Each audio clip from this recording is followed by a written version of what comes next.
Hey, what's up, everybody? Hey, what's up, everybody? Commander Radix here, bringing you another episode of Transformers Lore. How you doing? I'm glad to have you here, watching another episode of Transformers Lore like it's 2017 again, right? Like I said in my last Radfort episode that I was going to get back into making videos, and here I am. It's been a while. Actually, what happened was I started working on a history and lore video, and that history and lore video ended up being like 2 hours long, so I am still in the process of editing that. And I thought, hey, if there is a crazy big project going on right now, how about I make a smaller video to sort of, you know, space out the timing between my videos a little bit better. Which brings us here to today for Transformers Lore, and I was thinking, if we're making a video on a small subject, what could be smaller than Minicons? Minicons!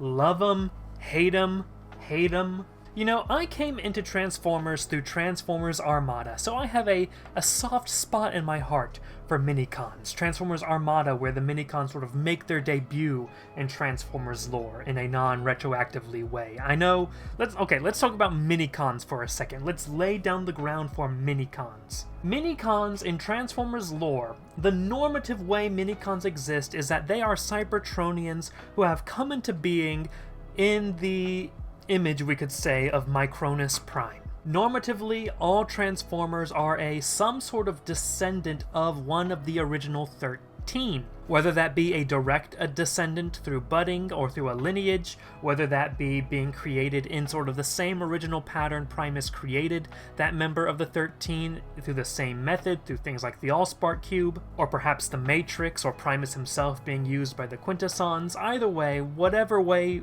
it takes place, usually Transformers are descent from the 13, normatively speaking, that is. Now, throughout the multiverse, you also have Transformers that have different origins, different ways of existing, but that's just the normative way. The normative way is a Minicon is a Cybertronian that is in some way, shape, or form descent from Micronus Prime and sort of participating in the pattern of Micronus Prime in that they are, like Micronus Prime, a small boy. S-M-O-L-B-O-I, small boy. Usually around the height of a human child. But Minicons, of course, are most famous through their debut, which is in Transformers Armada. Now, a lot of Transformers have retroactively been made Minicons, like Frenzy, Rumble, Ravage, you know, but they weren't originally classified as Minicons when they came out. The concept of Minicon really gets big in Transformers Armada, which is a show where the Autobots and Decepticons are fighting over the Minicons. Now, the Minicons shown in Transformers Armada are actually a little bit different than the plurality of Minicons in Transformers lore. Like we said, that there's the normative way a Transformer is made, in which a Minicon is going to be in the pattern of Micronus Prime.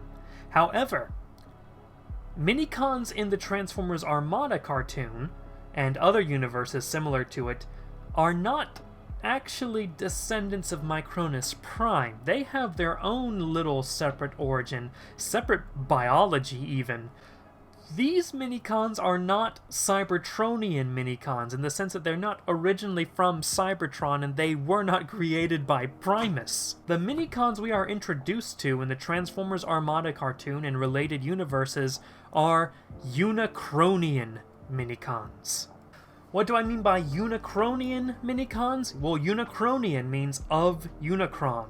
The Minicons that we call Unicronian Minicons are created by Unicron. You know, robot Satan. So, whoa, Radix, Unicronian Minicons, that's a little bit crazy. Give us the lore. Give us the lore on that. Well, this is in the context of the Theomachy, the constant war between Primus and Unicron for all of the multiverse, right? And Unicron, at some point, probably after some event similar to Transformers the movie, at least the comic adaptation of it, is going to be in a very damaged state after a defeat, and he's going to be floating around Cybertron, specifically in the RX cluster, that is the Unicron trilogy cluster. And specifically, the background I'm giving here is going to be more applicable to RX 802.23 Alpha, that is the American Unicron Trilogy cartoon universe, and RX 103.10 Alpha, the Japanese Unicron Trilogy universe. So it's in this context that Unicron is broken, defeated, and has disguised himself as one of Cybertron's moons. Now, Unicron can draw energy, can draw power from hatred, from conflict, from warfare. He is sort of a god of chaos after all. And so his intention by being in orbit around Cybertron is to feed off the energies of the war on Cybertron, which we usually see in every other universe. Now the problem is the Autobots and Decepticons start fighting, but then they start to chill out a bit. They start to be less energetic compared to other universes. So when it looked like the Cybertronian war was sort of winding down, Unicron made a decision. He decided, I feel so bad for them, he decided to create living beings, tiny little robots that we call Minicons. And he sent the Minicons to Cybertron with a special ability. Now we need to talk a little bit about Minicon biology here. The Minicons themselves are following the same structure as a Cybertronian, but there are some significant differences. For example, their spark is kind of, because of the small, spark to body ratio, the spark plays a little bit more of an important role. The Minicon is in some ways more ethereal than a physical creature. And the power of their spark, if we could call it that, it's not exactly a spark, but it flows through them in a stronger way than it would in a normal Cybertronian body. A normal Cybertronian body we would call a bulk, by the way. In Minicon terms, they call it a bulk, to sort of differentiate Minicons from normal-size Cybertronians. What Minicons have is something called a digital entity frame. This is sort of the ethereal body Minicon truly has that is projected from their spark, if we could call it that. And the physical body around it is just sort of the plating for that. Now that digital entity frame is pretty powerful. And when a Minicon, who is tiny, right, combines onto a bulk, that Minicon, though tiny, will be able to give the bulk a huge energy boost through that digital entity frame. Sometimes this digital entity frame is called a spark figure or a spark flame, which makes it not inappropriate to call it a spark, right? Now this is speculation on my part, but the color of this digital spark frame, the digital entity frame, and the origin of it leads me to believe that it's probably some sort of Engelmaw energy, some sort of almost Dark Energon-esque energy. But specifically Engelmaw energy, right? The energy that's coming from Unicron's spark. As this sort of Unicronian energy is serving as their spark, serving the role as their spark, when a Minicon dies, or when a Minicon is no longer embodied in a physical body, their consciousness, their spark, as it were, what makes them, their metaphysical state, goes into something called the Linkage. The Linkage is sort of that collective afterlife, which, if it is Engelmaw energy, it could be Unicron's spark. Which is also kind of a scary implication, because it implies that when a Unicronian Minicon dies, they do not go to the after spark, they do not go to the all-spark, they don't go to the afterlife normal Cybertronians created by Primus do. It's impossible for the Minicons to become one with Primus, because they are not of Primus, which is fascinating and terrifying. And they do say Unicron kind of looks into the Linkage. Unicron knows what's going on in the Linkage. Although at the same time, the Linkage is kind of described as a safe place where the Minicons can hide from Unicron, at least not be attacked by Unicron.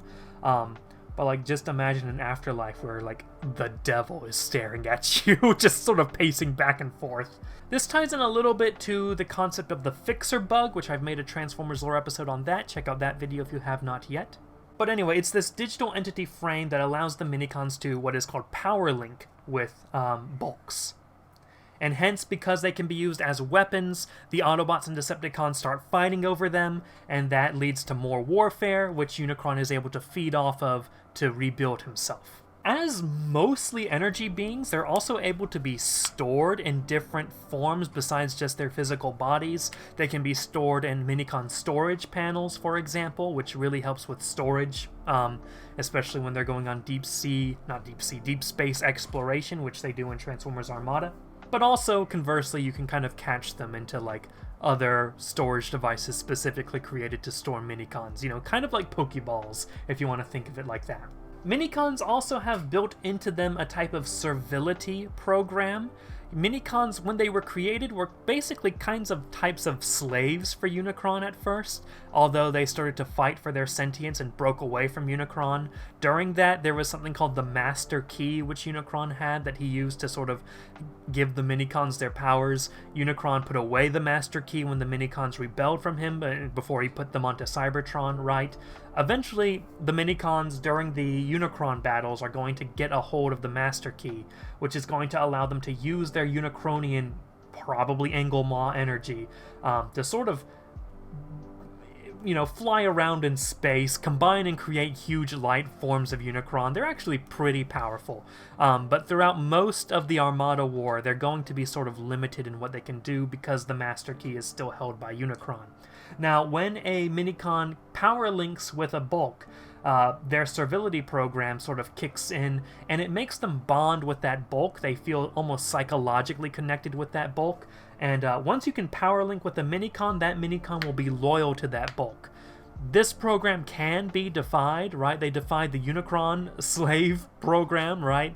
But it's very difficult for a Minicon to break free, which is why you see in the Armada War, you know, Minicons trying to escape the Decepticons, but once they power link onto a Decepticon, they are fighting for the Decepticons in the Armada War. As for the Minicons themselves, they tend to speak in a binary language, which a lot of the bulks don't understand unless they've been power linked with one of them. Minicons can also choose to have a mental connection and like project their thoughts mentally into someone else's mind, which is very Unicronian in a way. Unicron tends to do that, right? Of course, minus the headache, the Minicons don't give you that. And Minicons are often in teams, they're often in pairs of 3. Some Minicons are able to combine with each other, for example. It's not really clear why that is, but that just tends to be the case. In these specific universes, by the way, it is possible that there were Micronus Prime descendant Minicons, as in actual Cybertronian Minicons. The reason we think this is because we see Minicons on the planet Gigantian.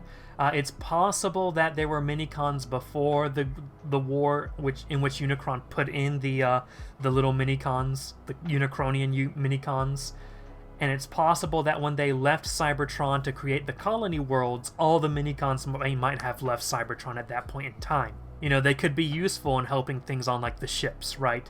However, by the time of the Armada War, and the war directly before that, Cybertron seems to be empty of Minicons. You only really have the Unicronian Unicrons pop up. But the Gigantian Minicons, for example, those Minicons are...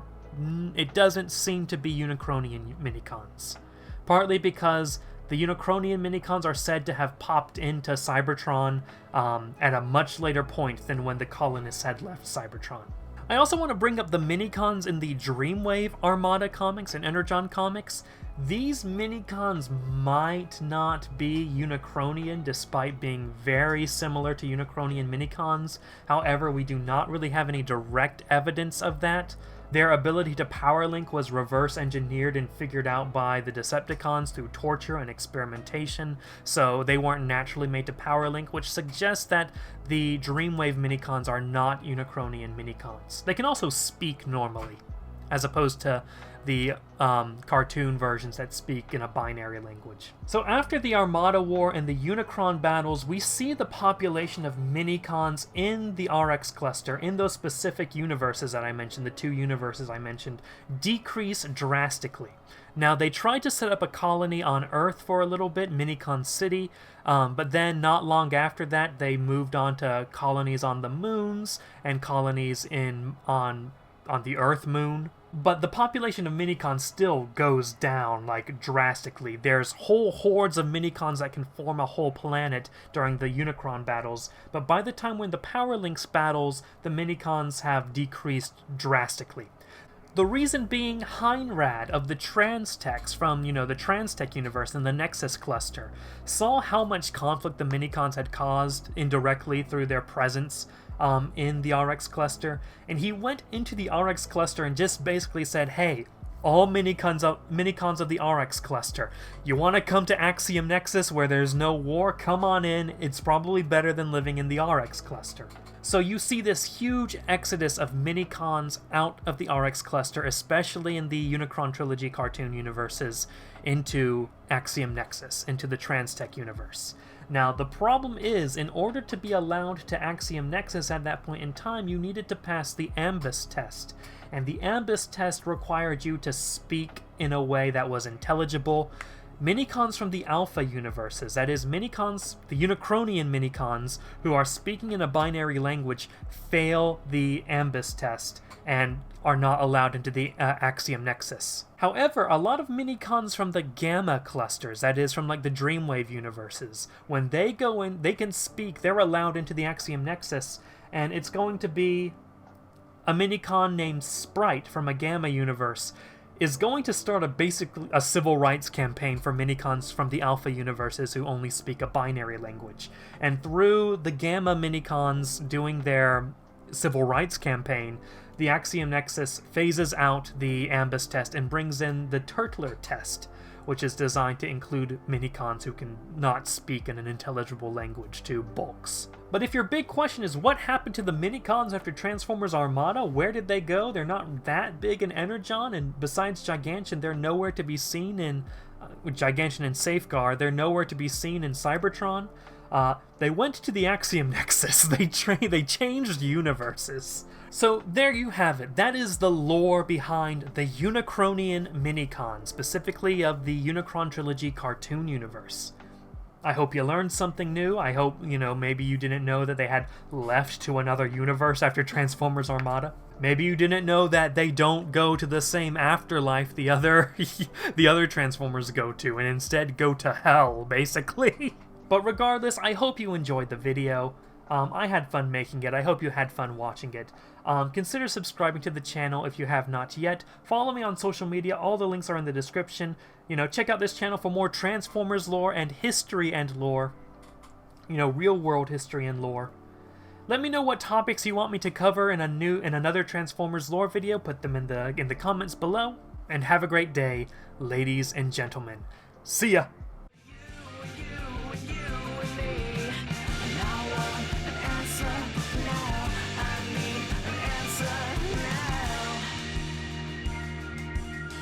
Truth is, I dare you to love me.